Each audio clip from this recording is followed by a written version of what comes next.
पाकिस्तान में कोरोना का फैलाव बुलंद तरीन सतह पर। एक ही रोज में रिकॉर्ड 5,385 केसेस, तादाद 1,13,702 हो गई। वायरस से मजीद 83 अफराद जान बहक। अब तक 2,255 अमवात। पंजाब में 43,460, सिंध 41,303, खैबर पख्तूनख्वा 14,527, बलूचिस्तान में 7,031 अफराद वायरस का शिकार।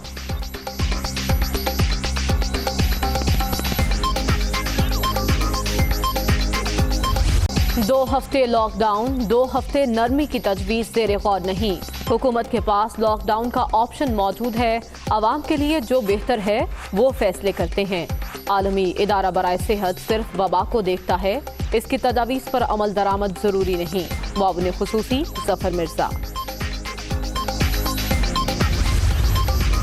WHO की जानिब से SOPs पर अमल की तजवीज़। अवाम ने हिफाजती तदाबीर पर अमल न किया तो लॉकडाउन सख्त करना पड़ेगा। टेस्टिंग किट ज़रूरत के मुताबिक मौजूद हैं। यास्मीन राशिद की दुनिया कामरान खान के साथ में गुफ्तगू।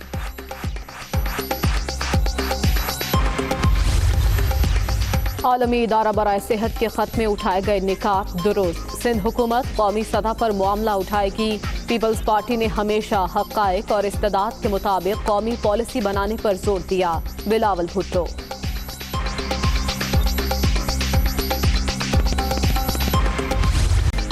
लॉकडाउन में नरमी का नाजायज फायदा। मार्केट्स और बाजारों में हर तरफ रश ही रश। मास्क ना समाजी फासले का ख्याल। खरीदार और दुकानदार बेखौफ। हिफाजती तदाबीर नजरअंदाज, कोई पूछने वाला नहीं। वैक्सीन और दवा के बगैर वायरस के खिलाफ जंग लड़ रहे हैं। ब्लैक में मिलने वाली दवाओं के बजाय प्लाज्मे से मरीजों की हालत बेहतर हो सकती है। 80% अफराद प्लाज्मा लगने से सेहतयाब हुए। डॉक्टर ताहिर शमसी की प्रेस कॉन्फ्रेंस। कोरोना बढ़ते ही पेशावर में गैर मयारी मास्क की फरोख्त में इजाफा। सड़कों, गलियों और बाजारों में स्टॉल्स लग गए। हुकूमत इंसानी जानों से खेलने वालों के खिलाफ सख्त एक्शन ले, शहरियों का मुतालिबा।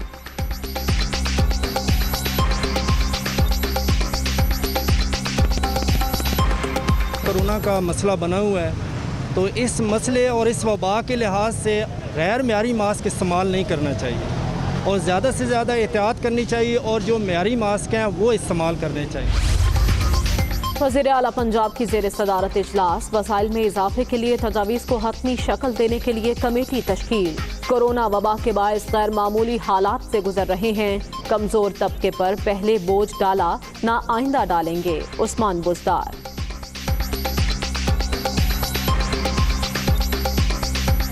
कहीं पंप्स बंद, कहीं ओपन। जहां पेट्रोल दस्तयाब वहां लंबी कतारें। मोटरसाइकिल सवारों का हुजूम। पेट्रोल नहीं मिल रहा। पेट्रोल पंपों में पेट्रोल है वो सस्ता हो गया, इसलिए वो नहीं दे रहे। तो वहाँ बेचारी खज्जल हो रही है, परेशान है। लाइनों को देखे कितनी तकलीफ से इधर पेट्रोल मिलता है किसी बनने को। इससे तो महंगा ही अच्छा था। सारे पेशावर में ये एक ही पेट्रोल पंप है जिसमें पेट्रोल मिलता है और वो भी इतने धक्कों पर मिलता है। इससे क्या फ़ायदा मिलता है आवाम को। हुकूमत से ये अपील है कि पेट्रोल की किल्लत को ख़त्म किया जाए। फैसलाबाद के यूटिलिटी स्टोर्स पर आटे की सप्लाई 3 हफ्ते से बंद। आवाम ओपन मार्केटों से महंगे दामों खरीदारी पर मजबूर। 2 वक्त की रोटी का इंतजाम करना मुहाल हो गया। शहरियों की दुहाई।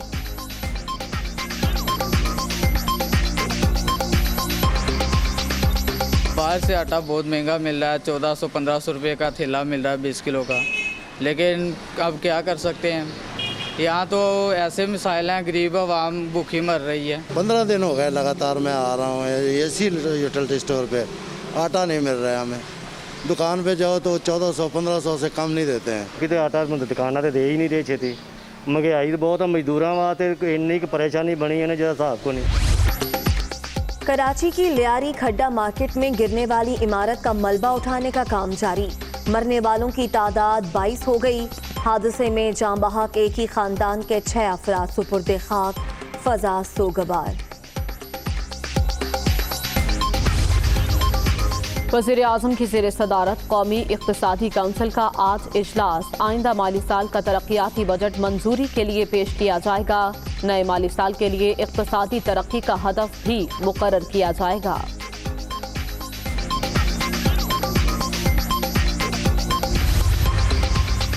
हुकूमत ने IMF की एक और शर्त मान ली। करेंसी स्मगलिंग और दहशतगर्दों की माली मुआवनत रोकने के लिए सेंटर बनाने का फैसला। 1 अरब 4 करोड़ रुपए की लागत आएगी। आइंदा बजट में मंसूबे के लिए 25 करोड़ रुपए रखने की तजवीज़।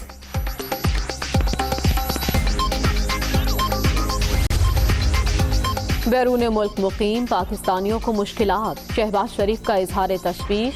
वज़ीर आज़म और वज़ीर ख़ारजा बयान देकर भूल जाते हैं। सिफारत खानों के अदम ताउन की शिकायत आम है। हुकूमत वापसी का वाज़ेह प्लान और तारीख दे। Opposition leader. जाली अकाउंट्स और मेगा मनी लॉन्ड्रिंग केसेस की समाअत। आसिफ अली जरदारी फरियाल तालपुर फिर गैर हाजिर। फर्द जुर्म मौखर।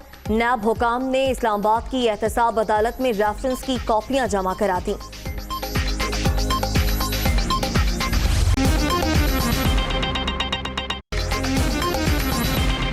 अस्सलामुअलैकुम। खबर की दुनिया के साथ मैं हूं उम्मे रुबाब ज़ैन और मैं हूं मरियम ज़ीशान। हेडलाइंस आपने जानी, खबरों की तफसीलात इस ब्रेक के बाद। बुलेटिन के आगाज में कोरोना की सूरत हाल से आपको आगाह करेंगे। पाकिस्तान में कोरोना वायरस का फैलाव बुलंद तरीन सतह पर पहुंच गया है। एक ही रोज में रिकॉर्ड 5385 केसेस सामने आ गए। मरीजों की तादाद 1,13,000 से भी तजावुज कर गई।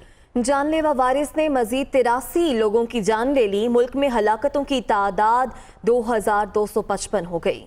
घर में कोरोना का फैलाव तेज तरीन हो गया। एक ही रोज में सबसे ज्यादा कोरोना के केसेस सामने आ गए। 5385 अफराद का कोरोना टेस्ट मस्बत आ गया। मुतासर अफराद की तादाद 1,13,702 हो गई। मूजी वबा ने मजीद 83 अफराद की जान ले ली, जहाँ बहक अफराद की तादाद 2,255 हो गई। कोरोना से पंजाब में 43,460, सिंध में 41,303 अफराद मुतासिर हो चुके हैं। खैबर पख्तूनख्वा में 14,527, बलूचिस्तान में 7,031 केसेस सामने आए। इस्लामाबाद में 5,963, गिलगित बल्तिस्तान में 974, आज़ाद कश्मीर में कोरोना के 444 केसेस हैं। मुल्क भर में कोरोना के 36,308 मरीज सेहतयाब हो चुके हैं। मुआविन खुसूसी डॉक्टर जफर मिर्जा का कहना है कि अवाम ने समझा कोरोना खत्म हो गया, इल्म नहीं वायरस ने कब तक रहना है। आलमी इदारा बराए सेहत की तजावीज़ पर अमल दरामद जरूरी नहीं। उन्होंने कहा कोरोना के साथ जिंदगी को भी चलाना है। 2 हफ्ते लॉकडाउन और 2 हफ्ते नरमी की तजवीज़ ज़ेर गौर नहीं है। ये जो 6 चीजें हैं जो तरक्की पजीर मुल्क हैं उनको ये रिकमेंड कर रही है WHO, और हर मुल्क अपने हालात, अपने तनाजुर और अपनी सूरत हाल को सामने रखते हुए इनमें से पिक एंड चूज करता है, उनके डिफरेंट कम्बिनेशंस को इम्प्लीमेंट करता है। असल में WHO ने ये लेटर हम तमाम हेल्थ मिनिस्टर्स को लिखा है जी पाकिस्तान, लेकिन इसके साथ साथ फिर आपको जिंदगी भी चलानी है। क्या फायदा है एक ऐसे कानून का कि जिसको अगर आप एनफोर्स नहीं कर सकते या जिसके ऊपर लोग अमल नहीं कर सकते। मैं एक मिसाल के तौर पे आपको बता रहा हूँ, अगर लोग इतने तंग हो जाएं कि वो लॉकडाउन आप बरकरार ही ना रख सकें तो फिर कैसे आप चला सकते हैं अपनी पॉलिसीज को। और यहाँ कोरोना मरीजों की बार बार के टेस्ट से जान छुड़वाने के लिए खुशखबरी सामने आई है। कोरोना मरीजों के टेस्ट कम से कम करवाने के जल्द फैसले का इम्कान है। कोरोना एडवाइजरी ग्रुप मरीज का एक मरतबा टेस्ट का फैसला करेगा। 14 दिन बाद संजीदा अलामात ना रखने वाले मरीज को फ्री कर दिया जाएगा। प्रोफेसर असद असलम का ये बताना है। उन्होंने ये भी कहा कि कोरोना के सेहतमंद मरीज के लिए 2 नेगेटिव टेस्ट ज़रूरी थे, लेकिन अब इस मामले पर गौर किया जा रहा है कि बार बार टेस्ट से जान छुड़वाई जाए। कोरोना मरीजों के टेस्ट कम से कम करवाने के जल्द फैसले का इम्कान है। मेंबर एडवाइजरी ग्रुप का ऐसा बताना है। तफसीलात जान लेंगे हमारे नुमाइंदा सज्जाद काज़मी से। सज्जाद, अपडेट कीजिएगा। जी, ये कोरोना के मरीजों के लिए यकीनन एक खुशखबरी है कि कोरोना के मरीजों की जो बड़ी तादाद है वो टेस्ट करवाने से घबराती है और हॉस्पिटल में एडमिट नहीं होती, जिसकी वजह से वो घर के अंदर संजीदा हो जाते हैं और हॉस्पिटल आने तक मरीजों का इंतकाल हो जाता था। इस हवाले से ये फैसला किया गया है कि जिन मरीजों को कोई ज्यादा प्रॉब्लम नहीं है, ज्यादा अलामात नहीं है, उनका एक दफा अगर पॉजिटिव टेस्ट हुआ है तो दोबारा 14 दिन बाद जो है उनको ऑटोमेटिकली जो है वो सेहतमंद करार दे दिया जाए। इस हवाले से एडवाइजरी ग्रुप में अभी फैसला बाकी है, क्योंकि अमेरिका और बरतानिया के अंदर ये प्रैक्टिस चल रही है कि एक दफा मरीज पॉजिटिव आ गया है तो दोबारा उसका नेगेटिव के लिए टेस्ट करवाए बगैर 10 से 12 दिन बाद उसको हॉस्पिटल से डिस्चार्ज कर दिया जाता है। जी ठीक है, बहुत शुक्रिया सज्जाद, आपने अपडेट किया। और सरकारी घरों पर कब्जों से मुतालिक सुप्रीम कोर्ट में असखुद नोटिस की समाअत हुई। चीफ जस्टिस गुलजार अहमद की सरबराही में 2 रुकनी बेंच ने समाअत की। सुप्रीम कोर्ट ने वजारत हाउसिंग की रिपोर्ट गैर तसल्ली बख्श करार दे दी। आइंदा समाअत पर सेक्रेटरी हाउसिंग की दस्तखत शुदा रिपोर्ट जारी की जाए, रिपोर्ट दी जाए, ऐसा कहना है सुप्रीम कोर्ट का। सरकारी घरों पर कब्जे खत्म करवाने के लिए वजारत हाउसिंग को आखिरी मोहलत दी गई। इसी बारे में तफसीलात जान लेते हैं। मोहसिन एजाज हमारे साथ मौजूद है। मोहसिन, आगाह कीजिएगा आज की समाअत में क्या हुआ? देखिए, सुप्रीम कोर्ट में सरकारी घरों पर कब्जों से मुतालिक असखुद नोटिस केस की समाअत जो है वो चीफ जस्टिस गुलजार अहमद की सरबराही में 2 रुकनी बेंच ने की। सुप्रीम कोर्ट ने सरकारी घरों पर कब्जे खाली करवाने के लिए वजारत हाउसिंग को आखिरी मोहलत दे दी है। इसके अलावा अदालत की जानिब से ये भी कहा गया है कि अदालती हुक्म होने के बावजूद वजारत हाउसिंग ने तमाम काबजीन से सरकारी रिहाइश गाहों को खाली नहीं करवाया। वजारत हाउसिंग की जो रिपोर्ट अदालत में पेश की गई है वो गैर तसल्ली बख्श है। आइंदा समाअत पर सेक्रेटरी हाउसिंग की दस्तखत शुदा रिपोर्ट अदालत में जमा कराई जाए। चीफ जस्टिस ऑफ पाकिस्तान ने दौरान समाअत रिमार्क किए कि अफसरान जाती रिहाइश गाहें होने के बावजूद सरकारी घर अलॉट करवा लेते हैं। कई सरकारी अफसरान ने घर अलॉट करा के किराए पर दे रखे हैं। इसके अलावा चीफ जस्टिस ऑफ पाकिस्तान ने अपने रिमार्क में ये भी कहा कि वजारत हाउसिंग की पेश करदा रिपोर्ट पर जो रिपोर्ट्स हैं वो झूठ पर मबनी है।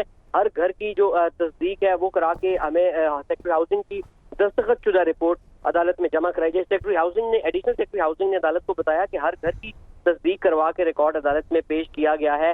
52 घरों को खाली करा के उन लोगों के खिलाफ महकमाना कार्रवाई भी शुरू कर दी गई है। इसके साथ साथ घरों के इंस्पेक्शन के लिए अदालत को ये भी बताया गया कि 48 टीमें तश्कील दी गई थी, जिस पर चीफ जस्टिस ने रिमार्क दिए कि सरकारी घरों पर अभी भी कब्जा है। लोग हमें